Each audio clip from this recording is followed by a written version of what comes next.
जय श्री कृष्ण।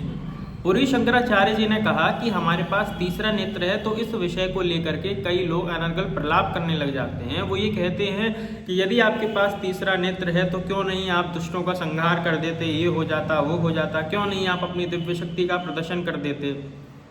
तो पहली बात तो ये है कि त्रेता युग में, द्वापर युग में वशिष्ठ इत्यादि, विश्वामित्र इत्यादि ये सब महर्षिगण दिव्य थे।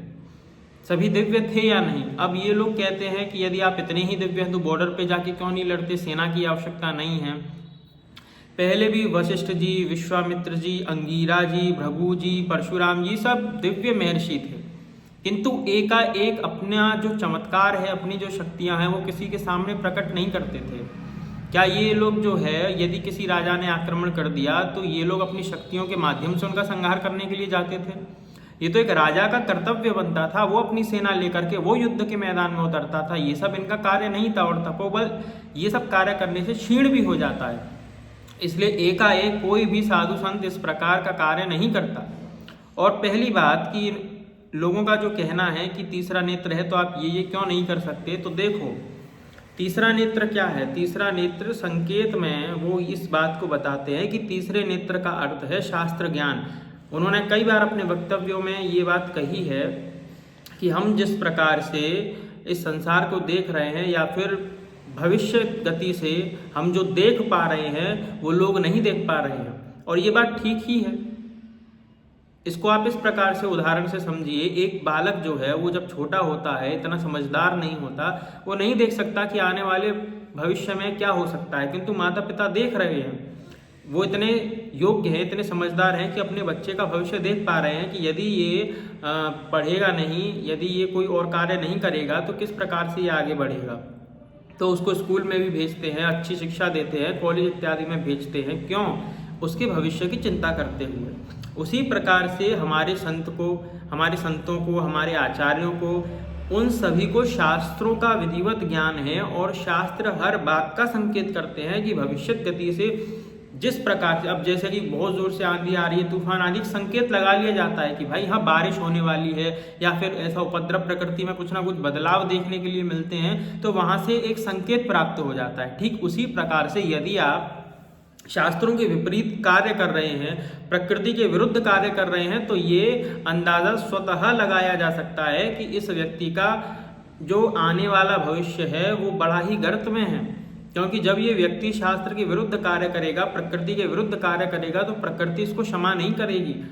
जो शास्त्र है उनका श्राप इसको स्वतः लग जाएगा। शंकराचार्य जी ने इस बात को कहा है या नहीं कहा कि अलग से श्राप देने की आवश्यकता नहीं है। पहले ऋषि महर्षि जो श्राप दे देते थे वो दे देते थे, किंतु आज उसके लिए अलग से कोई श्राप की आवश्यकता नहीं है। क्यों नहीं है? इसीलिए नहीं है कि जो व्यक्ति शास्त्र की आज्ञा का उल्लंघन कर रहा है, जो व्यक्ति आचार्यों की वाणी का उल्लंघन कर रहा है, जैसे ही वो उल्लंघन करता है श्राप उसको लग जाता है।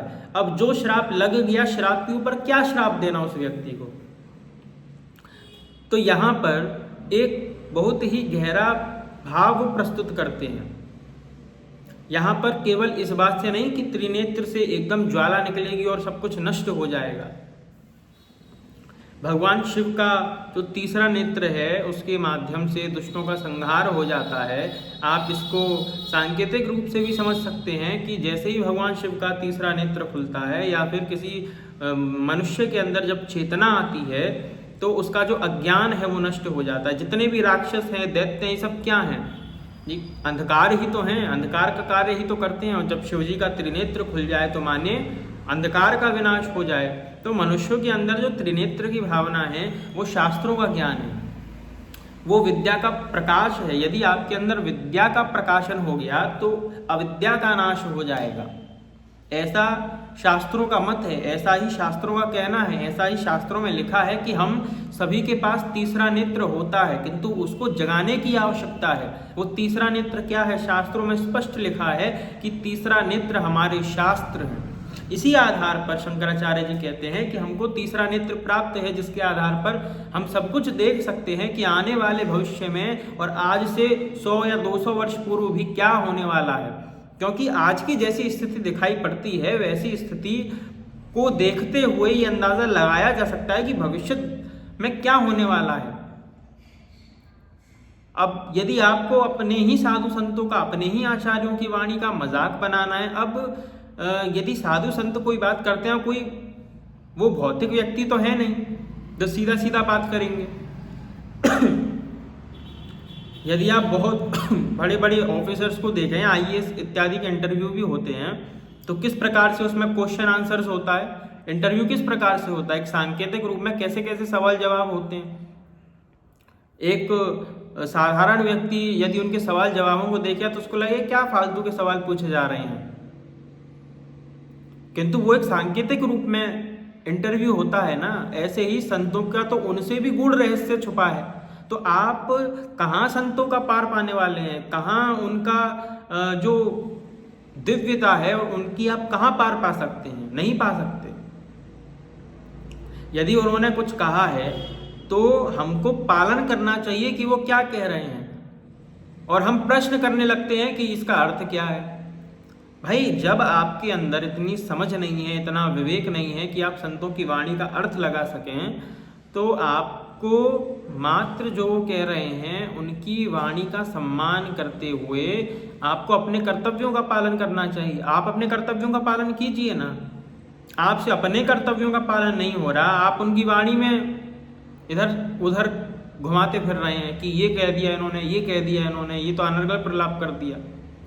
और जबकि अनर्गल प्रलाप करने का कार्य हम लोगों का है, हम लोग अनर्गल प्रलाप करते हैं। संत महात्मा कभी मजाक में भी, कभी हास्य में भी वो कभी मिथ्या नहीं बोलते, वो कभी झूठ नहीं बोलते।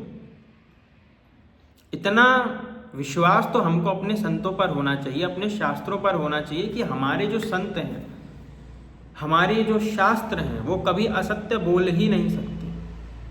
वो जो कुछ कह रहे हैं उनकी सभी बातों में हमारा हित ही छुपा है, अहित नहीं छुपा है। इसीलिए यदि उनकी वाणी का सम्मान करते हुए हम अपने कर्तव्यों पर ध्यान दें, हम अपने भजन पर ध्यान दें, हम अपनी उन्नति पर ध्यान दें, वो अधिक अच्छा है, बजाय इसके कि आप बॉर्डर पे जाकर के लड़ लीजिए। यदि आपके पास तीसरा नेत्र हो तो कोई सेंस बन रहा है इस बात का? तो फिर राजा आप उनको घोषित कर दो, वो लड़ लेंगे, बनाओ राजा। क्यों नहीं आप उनकी बात मान रहे? मानो उनकी बात को। फिर ये कोर्ट क्या कर रहे हैं, पुलिस क्या कर रही है? फिर यदि कोई चोर कहीं पर चोरी कर रहा है, कोई आतंकवादी किसी को मार देता है, तो फिर प्रश्न उठाओ, क्यों नहीं उठाते? वहां पर पहलगाम में जो अटैक हुआ, वहां पर प्रश्न क्यों नहीं उठाया गया कि हिंदुओं की हत्या क्यों की गई धर्म पूछ करके कि तुम्हारा हिंदू धर्म है? इसका अर्थ क्या है कि भारत के अंदर भी जो मुसलमान रह रहे हैं उनको वो भी कम से कम सेव है उन टेररिस्ट से। क्यों सेफ है? क्योंकि वो लोग इनको अपना मानते हैं और ये लोग उनको अपना मानते हैं, इसीलिए तो सेफ है। माने कि कहीं ना कहीं से यहां की जानकारी वहां लीक हो रही है, वहां पे तो तुम्हारी बुद्धि काम करती नहीं, वहां पे तो तुम प्रश्न करोगे नहीं कि धर्म पूछ करके हिंदुओं को मारा जा रहा है, किंतु यहां पर प्रश्न करने बहुत जल्दी आओगे कि देखो आचार्यों ने ये कह दिया, वो कह दिया। भाई, उन्होंने जो कहा उसको समझने का सामर्थ्य नहीं रखते तो कम से कम चुप्पी साध लो, किंतु वो भी नहीं होगा, क्योंकि हमको अपनी मूर्खता का प्रदर्शन जो करना है, जब तक हम अपनी मूर्खता का प्रदर्शन करेंगे नहीं, कार्य चलेगा कैसे? तो अपनी इस मूर्खता का प्रदर्शन ना करें और अनर्गल प्रलाप ना करें कि संतों ने क्या कहा, क्यों कहा। यदि आपको पालन नहीं करना, मत करिए, आप बाध्य नहीं है पालन करने के लिए। आप केवल उन्हीं की बात मानेंगे जो आपके अहित की बात करेंगे। जैसे सरकार है, वो कुछ भी बोल दे, वो कुछ भी अनर्गल प्रलाप कर दे, भले ही आपके परिवार के साथ खेल जाए, आपके शरीर के साथ खेल जाए, आप तब भी कुछ कहने वाले नहीं हैं। आप इतने कायर हो चुके हैं, इतने नपुंसक हो चुके हैं कि आपका सामर्थ्य ही नहीं है प्रश्न पूछने का। और जिस व्यक्ति का सामर्थ्य नहीं है, फिर वो व्यक्ति सामर्थ्य कहाँ पर प्रकट करता है? वो व्यक्ति वहां सामर्थ्य अपना प्रकट कर रहा है जहां पर कोई आधार ही नहीं है उसकी बात का। अरे तुम तो भौतिकवादी हो ना, तो भौतिकवादी को तो भौतिकवादी व्यक्ति से प्रश्न करने चाहिए, किंतु तुम कहाँ आध्यात्म में घुस रहे हो भाई, जब तुम्हें ज्ञान ही नहीं है उस बात का, उस विषय का।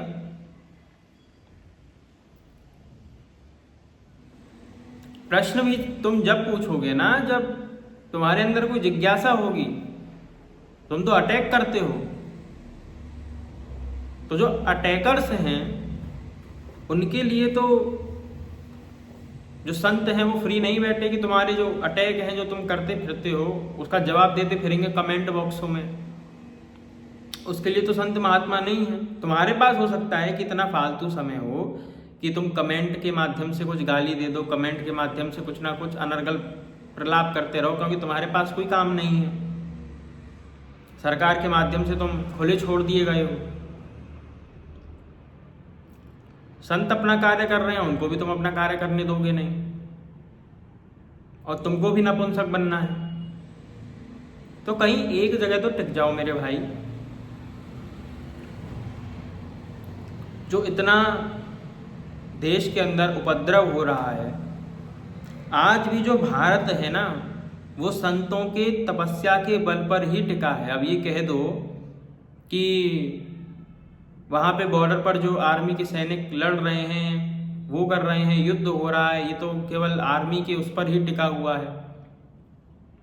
यदि संत ना हो ना तो कोई कुछ नहीं है। आर्मी हो, पुलिस हो, कोर्ट हो, सरकार हो, कोई कुछ भी हो, सब अपनी अपनी जगह ठीक है।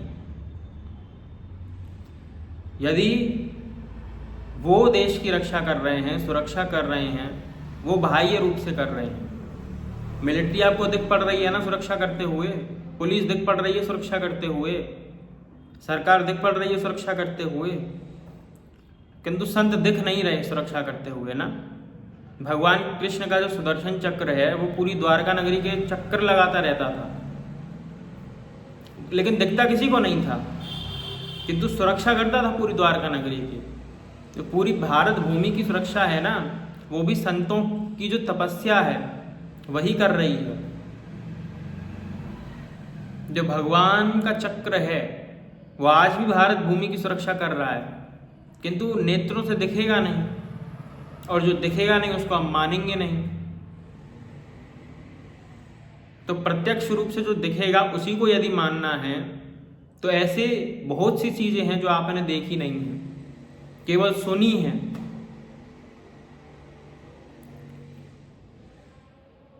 यदि केवल आप ये कहें कि मैं केवल अपने देखने पर बिलीव करता हूं, सुनने पर नहीं करता, तो ऐसी तो बहुत सारी चीजें हैं। आपने स्वयं को कभी आपका जब जन्म हुआ होगा तब आपने स्वयं को पैदा होते हुए भी नहीं देखा होगा, तो आप क्यों विश्वास करते हो कि मेरी माता कौन है, मेरे पिता कौन है? वहां भी विश्वास करते हो ना, माता ने कह दी ये पिता हैं, तो विश्वास करते हो ना कि हाँ ये मेरे पिता हैं, या नहीं करते हो?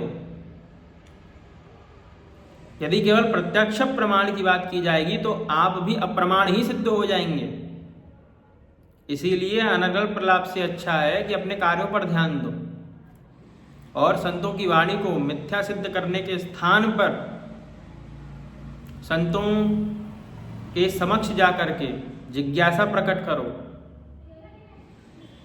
देश के हित में प्रश्न करो क्या हो सकता है, और आप अपना कितना सहयोग दे सकते हो वो बताओ कि आप क्या सहयोग दे सकते हो अपना, और नहीं दे सकते हो सहयोग तो शांत बैठो, इतना कर लो कम से कम। इसीलिए जो हमारे परंपरा प्राप्त आचार्य हैं उन सभी की वाणी सुनने योग्य है, और उसका पालन करना सभी हिंदुओं का कर्तव्य है। यदि आप पालन नहीं करते हैं तो मत करिए, बाध्य आपको कोई नहीं करता। किंतु कमेंट बॉक्स के माध्यम से जो ये बकवास करते रहते हैं वो सब कम से कम ना करें। इतनी समझ रखें अपने पास कि वो संत हैं, कोई आपके यार दोस्त नहीं है जिनको आप कुछ भी बोल दें, कभी भी बोल दें। संतों का सम्मान करें और शास्त्रों पर विश्वास रखें। जय श्री कृष्ण।